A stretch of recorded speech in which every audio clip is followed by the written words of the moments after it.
Doctor Ramesh शीस रैना। महाराज जी राधे राधे। भगवान शिव कैसे दिखते हैं और भगवान कृष्ण शिव विष्णु राम कौन है? क्या प्रश्न है?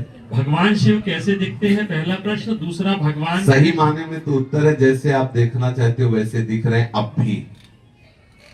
शिव पुराण में लिखा हुआ है, भगवान शिव स्वयं कहते हैं कि मैं समस्त पुरुष रूप हूं और हे भगवती तुम समस्त स्त्री रूप हो, क्योंकि मेरा और तुम्हारा चिन्ह पूरी सृष्टि में, हम शिव पुराण के अंतर्गत कह रहे हैं, जितने भी पुरुष हैं सब शिव स्वरूप हैं और जितनी भी स्त्रियां हैं सब नारी स्वरूप हैं। अब आप किस स्वरूप में महादेव जी को देखना चाहते हैं? सर्व रूप में या रुद्र रूप में या शांत रूप में? किस रूप में?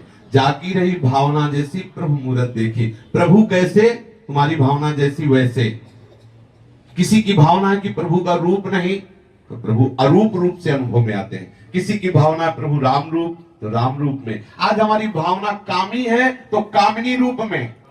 जैसी हम भावना करते, मेरे प्रभु के सिवा ना कोई था ना है ना रहेगा, हम जैसी भावना करते वैसा आज है। वास्तविक शिव का स्वरूप देखना है तो खूब शिव शिव शिव शिव रटो और वो कृपा करके अनुभव करा देंगे। वो वाणी का विषय नहीं, जो वास्तविक शिव का चिदानंद स्वरूप है वो अनिर्वचनीय है और वो स्वयं दिखाए तो आप देख सकते हो किसी की सामर्थ्य नहीं।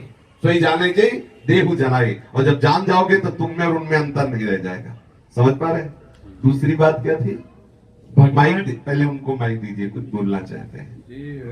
प्रणाम महाराज जी। मेरा ये प्रश्न था कि जो परमात्मा है क्या वो साकार रूप में है कि निराकार रूप में? ये क्या है आप इसे बताओगे? साकार है, साकार है ये, इनको हम टच कर सकते हैं सभी तो। हाँ। साकार टेंजिबल है। ये है कौन? मानव। मानव आया कहां से? मानव तो मतलब इतने में समझो, कृति माने रचना। जी जी। ये सब रचना है ना, तो कोई रचनाकार है ना, है तो इतना मान गए ना। जी जी। कृति माने रचना, प्रकृति, जितना भी जो कुछ है वो एक रचना है। इसका रचनाकार कोई है। अब इसमें आश्चर्य की बात यह है कि जैसे कुम्हार मिट्टी के पात्रों की रचना करता है तो कुम्हार और होता है, चाक और होती है और मिट्टी का पात्र और होता है, लेकिन इसमें रचनाकार ही रचना बन करके आया हुआ है। वासना वासुदेवस्य वासितम भुवनत्रयम् सर्वभूत निवासोऽस्मि वासुदेव नमोस्तुते। इसीलिए शुद्ध बुद्धि की आवश्यकता है। वो निराकार है, वो साकार है, वो न निराकार है न साकार है। वो सत है, वो असत है, वो सत असत से परे है। इसीलिए वेद जिसे नेति नेति कहते हैं, महामहिमा में योगी मुनि जिनके लिए तरसते रहते हैं और वो कृपा करके बरसते रहते हैं। हम जैसी भावना करें वैसा ही हमें अनुभव में आएगा। ये यथामाम प्रपद्यन्ते तास्तथे भजाम्य हम, क्योंकि वही सर्व रूप है, उसके सिवा कुछ और है ही नहीं। ये बात समझ में आ रही है आपकी? जी आगे जी महाराज जी, जैसे हम ध्यान लगाते हैं तो ध्यान लगाने के टाइम में हम क्या ये कल्पना है, जैसे हम कल्पना करते हैं कि हमारे भगवान शिव के हाथ में त्रिशूल है, जटाओं से गंगा बहती है और यहाँ पर चंद्रमा है, तो क्या ये हमारी कल्पना है, किसी व्यक्ति की कल्पना रही होगी कि इस तरीके से भगवान? अब इसमें थोड़ा सुधार कीजिए। लौकिक दृश्य को लाने के लिए कल्पना शब्द का प्रयोग किया जाता है और परमार्थिक के लिए भावना का किया जाता है। भावना पवित्र होती है और कल्पना झूठी होती है। कल्पना में हम एक कल्पना कर रहे हैं, वो है नहीं, और भावना में सत्य है, वो है। जो आप चिंतन कर रहे हो ये है। संसार का जो दृश्य है ये कल्पना कहा जा सकता है, लेकिन प्रभु का जो स्वरूप है वो भावना किया जाए। आप जैसी भावना करोगे वैसा अनुभव आएगा। ये किसी कवि की कल्पना नहीं कि वो त्रिशूल लिए हैं, उनके माथे पे गंगा है, वो है। आप अनुभव करो तो आपको दिखाई देंगे। और जिन्होंने प्यार किया है उनसे, तो जैसे अम्मा बप्पा प्यार करते हैं ना, अम्मा बप्पा समझते हैं ना, गांव की भाषा में क्या जाती है, ऐसे प्यार करते हैं भगवान शिव और पार्वती। आज भी वैसे ही प्यार करते हैं। कभी कभी कोई ऐसी बात आई तो दिखाई देता है कि अम्मा बप्पा आ गए और उनका दुलार बरसने लगता है। वो है, उनकी भावना करो, कल्पना नहीं। कल्पना शब्द एक सांसारिक हो जाता है और भावना शब्द भक्ति से जुड़कर साकार स्वरूप हमारे सामने प्रकाशित कर देता है। समझिए जी महाराज जी, जैसे शिव और पार्वती है तो हम शास्त्रों में लिखा है ये अर्धनारेश्वर है, एक ही शरीर में दोनों है। तो अर्धनारेश्वर असल बात वही, अलग अलग दोनों फिजिकल फॉर्म्स है, वो वही शरीर अलग अलग है। हम जैसी भावना करते हैं ना वो वैसे ही एक ही तत्व है। पहली बात ये समझ लो, एक ही तत्व है, दूसरा नहीं। वही तत्व लीला के लिए अर्धनारीश्वर बनकर के दिखा रहा है कि आधा मैं शिव हूं, आधा शक्ति हूं। फिर वही अलग अलग होके दिखा रहा है, देखो ये मेरा पूरा शिव रूप है, ये मेरा पूरा शक्ति रूप है। फिर वही चराचर रूप में होके दिखा रहा है, ये देखो मेरा वैभव है कि मैं ही चराचर के रूप में व्याप्त हूं। और ये जो बात जान जाता है वो मुक्त हो जाता है, जो ये नहीं जान पाता वो बंधा रहता है, राग द्वेष और द्वंद्वों में जन्म मरण आदि नाना प्रकार के क्लेशों को भोगता रहता है। समझ पा रहे हैं आप? जी जी महाराज।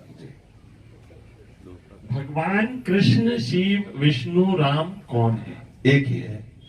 नाटक मंच पे नौटंकी के नाटक में एक ही कलाकार पहले राजा बन के आता है, फिर जोकर बन के आता है, वही सेवक बन के आता है, वही नाना प्रकार। गोपाल शास्त्र नाम में भगवान का नाम है जगन नाटक वही भवा। ये तो बड़ा आश्चर्य है। वही दुष्टात्मा बनता, वही महात्मा बनता, वही स्त्री बनता, वही पुरुष बनता, और नाटक मंच स्वयं है, और नाट्यकर्ता भी स्वयं है, और नाटक का निर्देशक भी स्वयं, पूरा का पूरा एक ही वही पिता, वही पुत्र, वही पौत्र, वही सारा। और यह रहस्य रघुनाथ कर बेग ले जाने कोई, और जो जाने रघुपति कृपा तो सपने मोह न होए। यही ब्रह्म ऋषि महात्मा जन जान गए तो जीवन मुक्त हो गए, और संसारी यही नहीं जान पाते तो लाठी चलाते। मेरे भगवान बड़े, तुम्हारे भगवान छोटे, चल रही लाठी। भगवान तो क्या, खोपड़ी फूट रही, छोटे बड़े अस्पतालों में गारी गुत्ताल और निंदा स्तुति। प्रभु एक सम स्वरूप सर्वात्म भाव से सब जगह विराजमान है।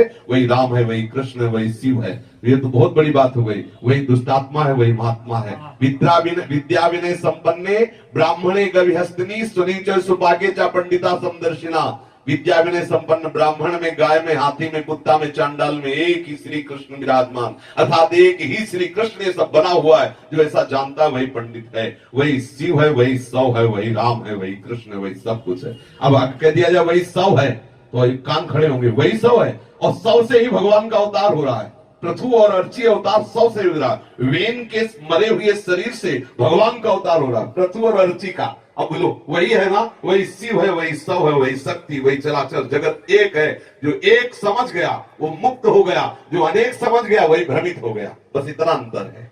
वही सब रूपों में वही राम है, वही कृष्ण है, वही शिव है। जहां आप अपने मन को लगा दो वही सबसे बड़ा है, और उसी का सारा बसारा है। शिव पुराण देखो तो सबसे बड़े शिव, देवी पुराण देखो तो देवी, भागवत देखो तो सबसे बड़ी देवी, भागवत देखो तो सबसे बड़े कृष्ण, गरुड़ पुराण जहां जो देखो, गणेश जी का देखो सबसे बड़े गणेश, क्योंकि वही सबसे बड़ा तत्व सब रूपों में खेल रहा है। तो कोई कहीं कोई छोटा है नहीं, और हम सब बड़े बनना चाहते हैं, नहीं बने। जिस मार्ग में चले हम सबसे बड़े बने, क्यों? क्योंकि सबसे बड़े का है, इसलिए सब बड़े बनना चाहते हैं।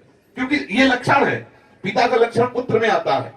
सबके हृदय में रहता है मैं टॉप पे पहुंचू, क्योंकि टॉप वाले का है, सबसे टॉप जो है उसी का है, इसलिए सबके अंदर ये रहता है। मैं अगर चोर भी बनूं तो टॉप का चोर बनूं, बदमाश बनूं तो टॉप का बनूं, बाबाजी बनूं तो टॉप का बनूं, विद्वान बनूं, क्यों? क्योंकि वो टॉप का है। वो सबसे बड़ा जो एक अद्वितीय तत्व है उसी का है, इसीलिए उसी की तरफ भाग रहा है। मैं मरूं ना, मैं सदैव सुख में रहूं, क्योंकि अविनाशी का है, सुख सिंधु का है। ये लक्षण प्रतीत होते हैं कि हम सब उसी सच्चिदानंद के स्वरूप है, अपने को भूल गए देह भाव में। आज का सत्संग सुना, प्रारंभ था अभिमान ही जन्मता मरता और नाना प्रकार के चाह भय आदि प्रकट करने वाला है। यदि देहाभिमान गलित हो जाए तो अभी हम जीवन मुक्त हैं, अभी हम परमानंद में। समझ गए जी?